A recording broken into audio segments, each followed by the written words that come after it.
कौन बनेगा नेता। नगर निगम के चुनाव पास आने वाले थे। पूरे कानपुर शहर में टिकट को लेकर मारामारी शुरू थी, लेकिन सबसे ज्यादा चर्चा में वार्ड नंबर 40 की सीट थी। वो इसलिए क्योंकि इस बार वहां की सीट महिला के लिए आरक्षित थी। अब सवाल ये था कि चुनाव लड़ेगा कौन। इससे पहले ठाकुर साहब वहां से पार्षद थे और इस बार उन्होंने अपनी पत्नी सीमा ठाकुर को टिकट दिलवाई और ठाकुर साहब की शान के कारण सीमा जी ने 20,000 वोटों से चुनाव जीत लिया। अरे बधाई हो सीमा भाभी, अब तो आप वार्ड की पार्षद बन गई हैं। अब तो हमारे काम आप ही करवाएंगी। अरे ये तो सिर्फ नाम की पार्षद बनी है, वो तो महिला सीट आ गई, वरना पार्षद तो मुझे ही बनना था। अब भले ही चेहरा इसका होगा, लेकिन पावर तो मेरी ही होगी। अरे वाह भाई साहब, क्या दिमाग लगाया है आपने भी। आइए आप लोग, खाना लगा दिया है सबके लिए। सीमा जी पार्षद बन चुकी थीं, फिर भी उनकी एक ना चलती। सारे काम ठाकुर साहब खुद ही संभाल लेते और जहां जरूरत पड़ती वहां सीमा जी का अंगूठा लगवा लेते। सीमा जी ज्यादा पढ़ी लिखी भी नहीं थी।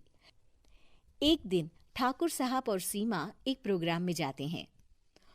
अरे ठाकुर साहब, आप आ गए। ओहो, पार्षद मैडम भी आ गई हैं। स्वागत है आप दोनों का। लगता है हमारे पार्षद फंड का सही इस्तेमाल हो रहा है। चलिए अब उद्घाटन करते हैं।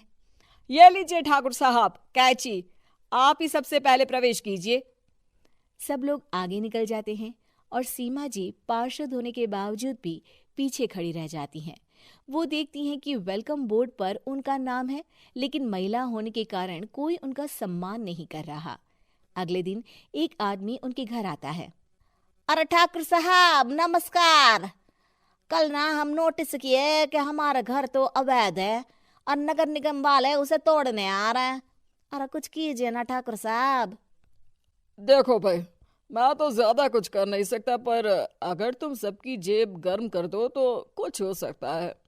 कुल मिलाकर 4 लाख लगेंगे। अरे 4 लाख ठाकुर साहब? अरे भाई, मैं अपने लिए नहीं मांग रहा हूँ। दरोगा है, इंजीनियर बाबू है, बड़े साहब है, सबको देना पड़ता है ना थोड़ा थोड़ा। बोलो है मंजूर? तभी वहां अचानक सीमा जी आ जाती हैं। अरे ये आप क्या कर रहे हैं? पहले इन्हीं लोगों से तो आपने वोट मांगे, अब इनसे ही पैसे ले रहे हो।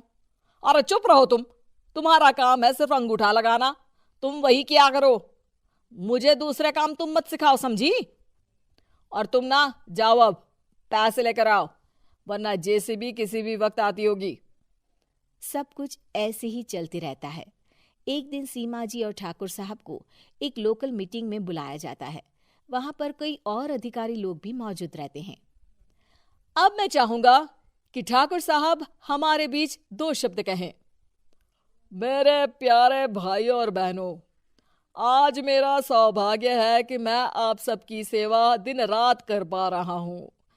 आपने मेरी पत्नी को भारी मतों से जिताया है, इसलिए मैं आप सभी का शुक्रगुजार हूं। मैं आप सबसे वादा करता हूं कि हमेशा की तरह हमारे वार्ड में किसी को कोई तकलीफ नहीं आने दूंगा। सभी लोग तालियां बजाने लगते हैं। अब मैं माननीय पार्षद मैडम को स्टेज पे बुलाना चाहूंगा। अपने नाम को बुलाया सुनकर सीमा जी एकदम चौंक जाती है। उन्हें बिल्कुल उम्मीद नहीं थी कि इतनी बड़ी जगह उन्हें मंच पर बुलाया जाएगा। जैसे तैसे वो मंच पर चढ़ती हैं। ऊपर जाते ही सीमा जी को सारी पुरानी बातें याद आ जाती हैं कि किस तरह उनके पति उन्हें कभी भी आगे बढ़ने नहीं देते और उनके नाम से गलत काम करते हैं। वो बोलने लगती हैं। मैं आपके वार्ड की पार्षद सीमा हूं। आप में से बहुत कम लोग ही मुझे जानते होंगे, क्योंकि इससे पहले मुझे कभी ऐसा मौका ही नहीं मिला। सारे मौके मेरे पार्षद पति यानी आपके ठाकुर साहब ही लेते रहे, लेकिन आज ये मौका मुझे मिला है तो मैं इसे ऐसे ही नहीं जाने दूंगी। मैं आपको ये बताना चाहती हूँ कि आपके ठाकुर साहब मेरे नाम की आड़ में गैर कानूनी काम करते हैं, जिस पर अंगूठों के निशान मेरे होते थे। इसीलिए मैं अपनी गलती मानती हूँ और आज अपने पद से इस्तीफा देती हूँ, ताकि आगे से कोई गलत काम ना हो पाए। अब फैसला आप सबके हाथ में है कि आप हमें क्या सजा देना चाहते हैं। सीमा जी की बातें सुनकर ठाकुर साहब के चेहरे का रंग उड़ जाता है और वो शर्म से मुंह नीचा करके वहां